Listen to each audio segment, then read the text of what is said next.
Hey, if your tank gets cloudy right after you clean it, the cleaning might be the problem. Most beginners do not crash their aquarium by ignoring it. They crash it by trying too hard to fix it. And the biggest mistake is cleaning everything at the same time. If your tank gets cloudy right after you clean it, the cleaning might be the problem. Most beginners do not crash their aquarium by ignoring it.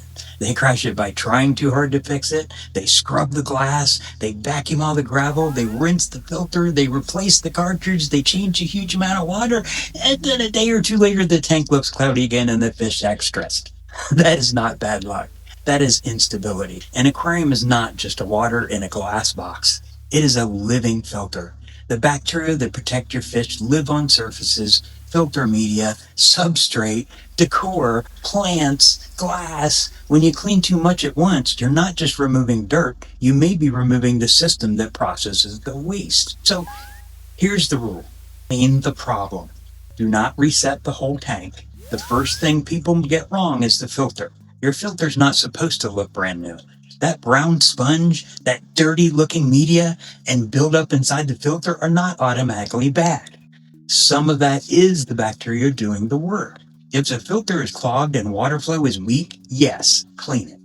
But do not blast under tap water. Do not replace all the media at once. And do not throw away the sponge just because it looks dirty. The right way is simple.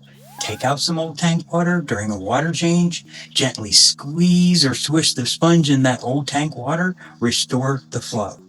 Keep the bacteria, that is the goal, not spotless and functional. The second mistake is gravel vacuuming like you're trying to erase the aquarium. If there's rotting food, heavy waste, or dead plant material sitting in the substrate, remove it. But if every cleaning turns into a full tank excavation and you can't keep disturbing the biology that is trying to stabilize, vacuum the dirty zones. Do not tear through every inch every time. Look for where the waste actually collects, under feeding areas, behind decor, dead spots with low flow, corners where debris settles. Clean those places first. That is targeted maintenance. The third mistake is doing a huge water change because the tank looks bad. Sometimes a water change is actually what fish need, but more is not always better. If the tank is already stressed, a massive water change can swing temperature, pH, hardness, chemistry faster than fish can handle. For routine problems, start controlled. 25 to 30%. Match the temperature, use water conditioner, move slowly, then watch the fish. If ammonia or nitrite is present, you may need repeated controlled changes, but the point is still the same. Dilute the danger without shocking the system. The fourth mistake is cleaning all the surfaces on the same day. Filter, gravel, decor, glass, plants, water, all at once. That is how a normal maintenance day turns into a mini reset. Hey, spread the work out. If you clean the filter this week, go lighter on the gravel. If you do a deeper gravel vac, leave the filter alone unless flow is actually reduced. If you remove decor and scrub it, do not also replace the filter media the same day. Stability becomes from not attacking every bacterial surface at once. So now here's how to know if you clean too much. The tank clouds up again after cleaning.